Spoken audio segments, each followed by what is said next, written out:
Blaine McKee and Hollis Scarborough. Welcome to the Human Capital Innovations Podcast. Hi, thanks for having us. It is a pleasure to be with both of you today. I'm excited to have a nice conversation around collaborations and really how to know whether or not your collaborations are actually working. Now, there's a lot of different ways we could take this topic, and we'll explore it from a few different angles. But part of this comes from a marketing perspective. How do we know that the brand collaborations that we do and the various marketing outreach collaborations, how do we know they're actually having the impact that we want?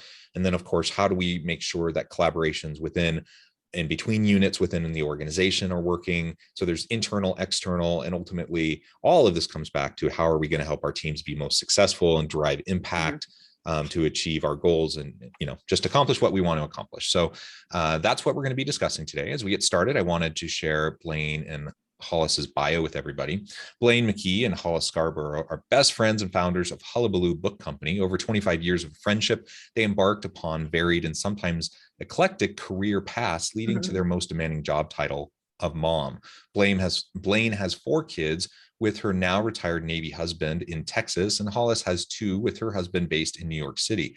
After years of sending books to each other's children and avid readers themselves, they were frustrated that there wasn't an easy way to send a beautiful personalized book gift through the mail. In fact, in the fall of 2019, they decided to put their combined skills to use and launched HullabalooBookCo.com. What started as a little bookshop has now grown to include Club Hullabaloo, a popular book and activity subscription service, and Hullabaloo for Business, a corporate gifting and employee benefit division. And I'll let you talk more about Hullabaloo here in just a minute. Really cool stuff. And I know that you're going to be exhibiting at the SHRM conference, et cetera. Anything else before we dive on into the conversation about collaborations that you want to share by way of your background or the background and overview of Hullabaloo? And then we'll get going and dive on into the conversation. I mean, that pretty much sums it up in the most succinct way possible. But yeah, like we said, Blaine and I were friends for a really long time, and we saw a big gap in the market for a sentimental, more curated, personal way to send a gift. And really, we just wanted to elevate the act of sending a book gift through the mail.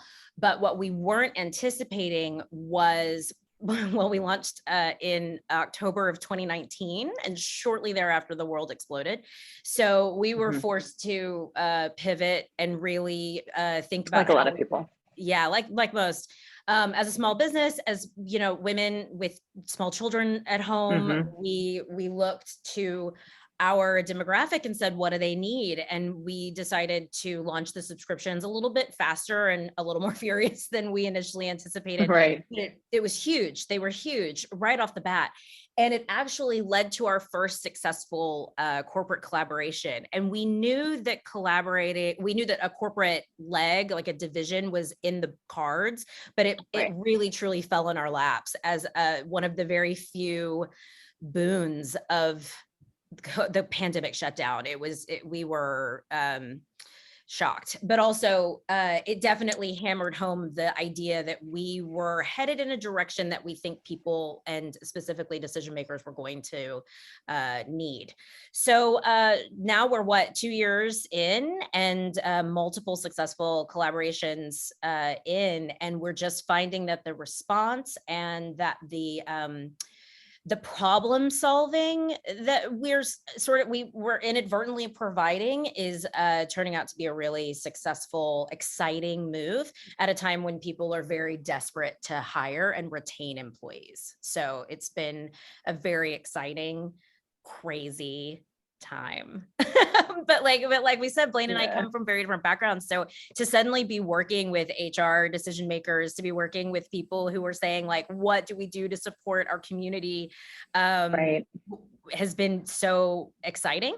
And I think in a lot of ways, because we don't necessarily come from a dusty, background, we are the people they're trying to support. We are people who are working and raising kids and trying to figure out what we're going to do with them at any given time. Has been I think a few years ago, I mean, there were so many companies that really weren't doing much at all for parents or families of employees or anything like that.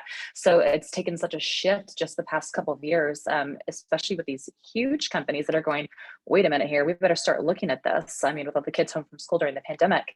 And what we've seen and what we keep hearing from the companies that we keep meeting with and talking to is, we have to do something. What we're hearing from our employees, that in order to keep them, we have to do something for not only them, like health and things like that. We have to do something for their families. We have to do something that's different than what they've been seeing, and that's kind of what we've been able to help them with. But also what we've been learning about from these people is, okay, this is really kind of the direction I think that benefits are starting to shift. Especially with collaborations with small businesses like us, which is been nice to hear. Yeah. So you just outlined a whole bunch of different little subtopics I think are super interesting. Obviously, pandemic impacts on business, your scaling business, the attraction and retention of good employees during this tight labor market, the Great Resignation and such. And really finding ways to be more supportive. So organizations need to find ways to be more supportive of working parents. 100%. And I think disproportionately that ends up falling on women in particular, right? There's been lots of studies. Absolutely what we hear.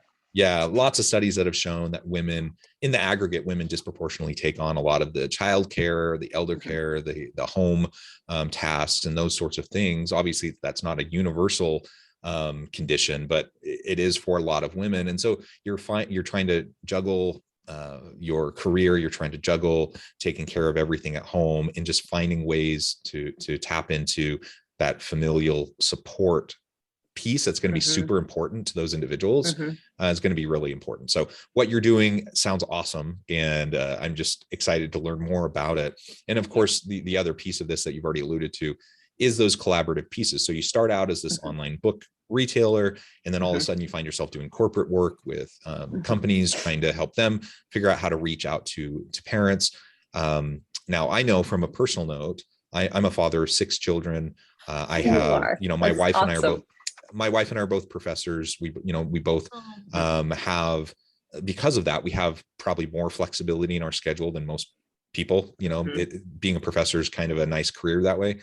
And so, we juggle a lot, but we've had the autonomy and the capacity to juggle probably more than most. And still, for us, it's been crazy the last couple of years.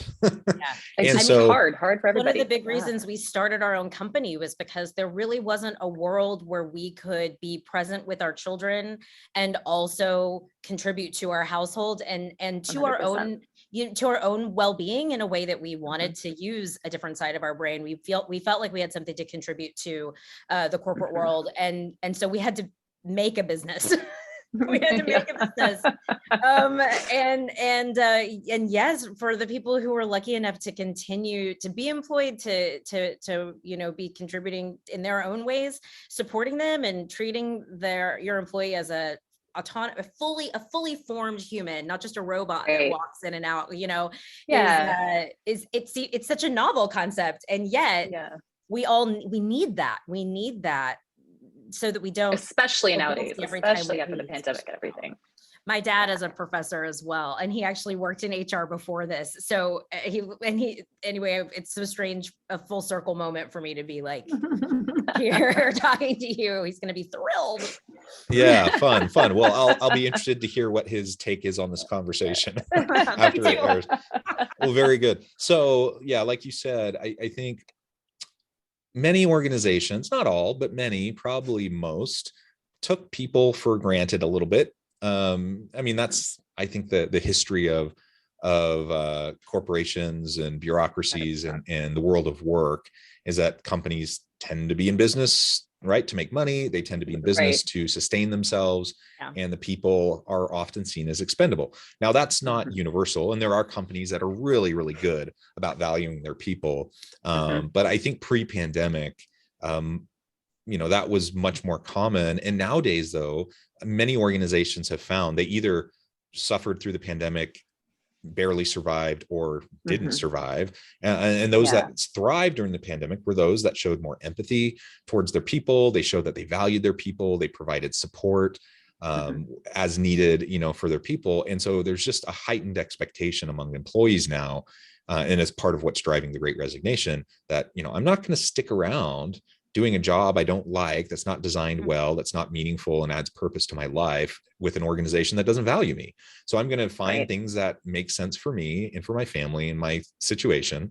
And that's why people are leaving in droves and either starting their own business like you did, or trying out the gig economy, or just going to a new corporate job at a place where they think things will be better. And that's part of the challenge. And so organizations have to proactively look for ways to reach these people in ways that matter to them. And so for, different people at different life stages have different salient motivators and different things that are going to drive them the most. And so what I'm about to say doesn't necessarily universally apply to everybody, but for the framing of what we're talking about today, and particularly for working parents, I don't know many working parents who are going to be as motivated by, say, a $500 bonus or $1,000 bonus versus maybe a little bit more scheduling flexibility so they can go to their kids' sporting event, or, just someone recognizing them for who they are. Like you said, this whole autonomous person that has needs outside of work, and that my company doesn't own me. I will do my best for my company. I'll help them to be successful. I want to be successful in my career, but that I have a life outside of work, and that needs to be honored and respected. And when companies can do that, then I think people are much more happy. They're much more likely to stick around. And so what you're talking about with your company is just one way to do that, right? It's one way to acknowledge and to show that you care in a genuine way. Absolutely. Yeah, it's been interesting to expand upon our initial collaboration, which was essentially a book and activity subscription for children of employees to keep them entertained and engaged while parents were working from home, and how that has bloomed and grown into meaningful gifts for children to say thank you for sharing mommy and daddy with the business. We just did a massive Take Your Child to Work Day, an entirely digital experience, because we're just not entirely Steam-based. Steam-based experience. We're not sure when we're all going to be back in the same place. And some of these companies are so large that they have headquarters all over the world. And Global. Children in India aren't necessarily going to be able to come to Atlanta for Take Your Child to Work Day. So the fact that in the grand scheme of things, it's a very small drop in the bucket, really a small financial drop in the bucket, to include thousands of participants and to say thank you, and to look at them as potentially the future of their business, future employees, future, people who will, even if they don't stay with the company, will walk away and say amazing things about them because they were able to really experience firsthand what it means to be respected and celebrated. And most of the parents of those kids, frankly. So. Oh yeah. Yeah, absolutely. Definitely the parents. Yeah. Absolutely. All right. So let's talk a little bit more now specifically about the collaboration piece. That's a lot of how you built and scaled your business. And again, as I said in the introduction, there's different ways we can look at this. There's external collaborations that happen. We need to know how those are working, if they're being effective, if our budgets are being spent appropriately, right? But there's also the internal types of work and collaborations that we have between units within an organization. So tell us a little bit more about some of your collaborations and how you've measured them to know, to know whether or not they're actually successful and accomplish what you're hoping. Me? I think we can both jump on this. Usually, honestly, when we're working with a company, we take our team and then we take their team and we talk to them and we kind of try to figure out exactly what they're looking for, and then talk to them about who on their team would be the best people for that. And then we have several meetings, as many meetings as it takes to figure out exactly what we want to get out of that specific initiative or program, what problem we're trying to solve. And then whether that's people from the graphic design team, the marketing department, the social department, the in this instance the work events department, and then figure out what metric are you trying to get out of this? What exactly are you looking for? What would be the ideal, outcome? What is the ideal outcome from this to say that this actually did work? Because you don't want to start anything without having a goal. And so we do try to start every single initiative we go into with knowing what their goal is and knowing what our goal is. And hopefully our goal is going to be higher than their goal, because obviously we want to meet and exceed their goal. And so normally what that involves is almost always on our part, it's going to be to meet and exceed their expectations. And that's usually on a customer service experience with them, but also with the people. We are people, we're people, I guess. We want each and every person that experiences something with us to know, or rather to feel the experience personally, and to have it be something that touches them in some way so that they remember it. And because of that, they remember the company. They remember their company, sorry, I'm trying to figure out the word I'm trying to say here, but they link those feelings, that emotional sense of warmth and being taken care of with the people who have provided the gift. Those goals include anything from like our most recent that we're still in the middle of, this Take Your Child to Work Day. How can we include as many people as possible, and how can we inspire them to engage and interact with STEAM concepts so that we may be helping grow a future of tiny technicians, coders, programmers, scientists, engineers. And then also we've worked with people who have a specific company value that they're trying to portray. So that could be anything from cooperation, activism, community outreach, and like acceptance and diversity in the workplace. And a lot of times in situations like that, we utilize the vast selection of really incredible books out there. So, and those have ranged from anything from specifically children's book clubs that are, we talk about acceptance, we talk about cultural awareness, we talk about communication, and that's specifically for the child. It's a corporate value driven experience, but we've also extended that to include employee book clubs, employee conversation starters, all the way up to adults, because we acknowledge that not everyone has a child at home, but you can still communicate goals through more empathetically driven experiences. Not everybody needs a Frisbee or a lanyard with your company's name on it. Maybe you want something that could help them grow or feel something, or instigate a conversation that you'd been looking to have for a while. It's a good way to really hammer home what it is you're trying to accomplish. Yeah, I guess as far as actually measuring and knowing whether something works or not, we do a lot as far as surveys, but in a very friendly, timed manner. We get an incredible response with almost every, not even almost every single company we've worked with. We've got an incredible response, not only in the recipients, but with the positive amount of positivity we've gotten from it, but also just in the amount of just individuals reaching out to say, this is incredible, please do this again. As far as somebody else running, a different thing outside of, obviously outside of Hullabaloo and trying to measure it. I mean, honestly, just different metrics. If it's online, going through and making sure or figuring out exactly how many people, if they have 100 people, how many people out of that are going into it? How many people are taking a survey? What percentage of that?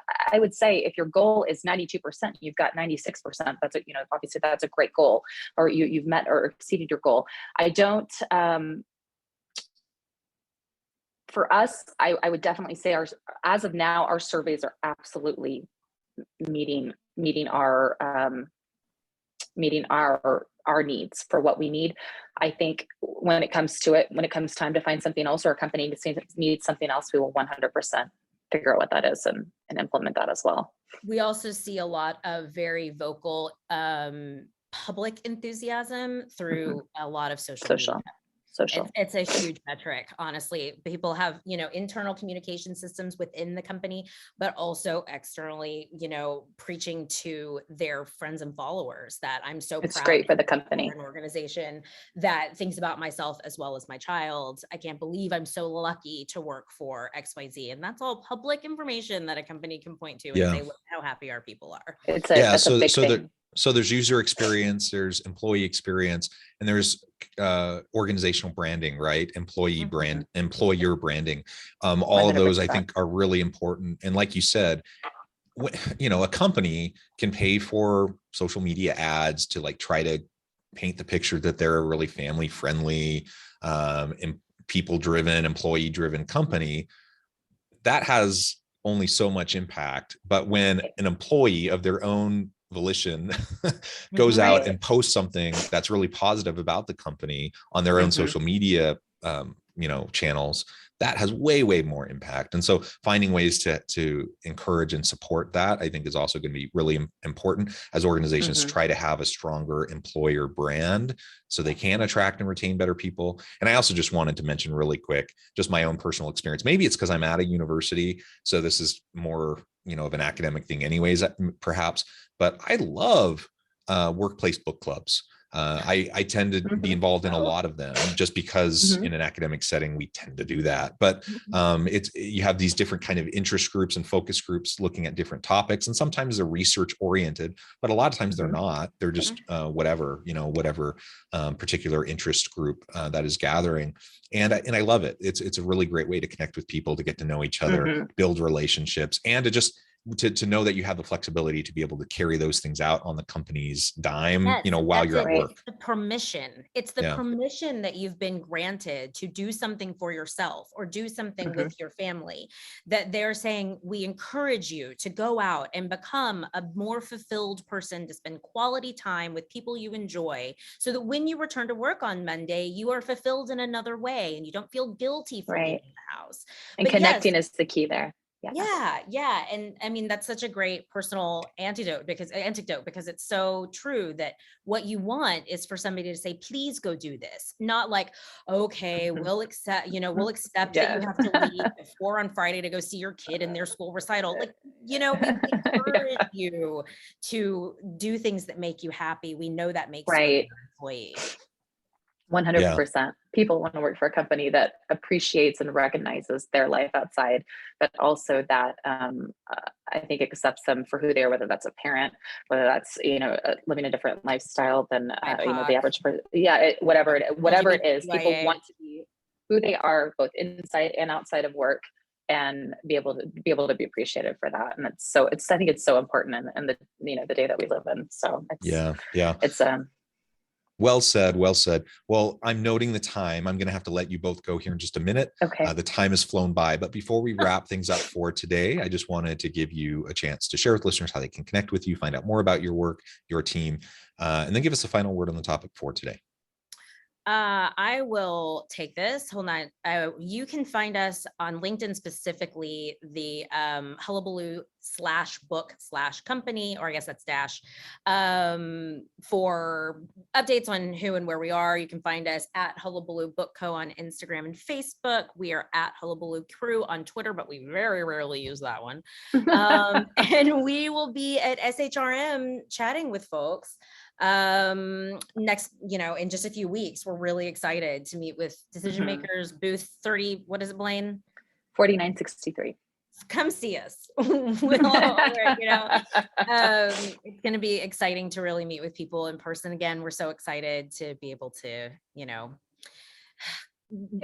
be in, face to face, and hopefully help people solve some problems. As far as the subject goes, collaboration is what we do. We don't take it and run. We love to collaborate. We want to meet one-on-one. We want to figure out what it is, and we want it to be a partnership and figure out exactly, what your company needs, and kind of go into it together and figure out something perfect. Wonderful. Well, thank you both. You, John. It has just been a real pleasure. I encourage listeners to reach out, get connected, find out more about what the team at Hullabaloo can do for you. And as always, I hope everyone can stay healthy and safe, that you can find meaning and purpose at work each and every day. And I hope you all have a great week.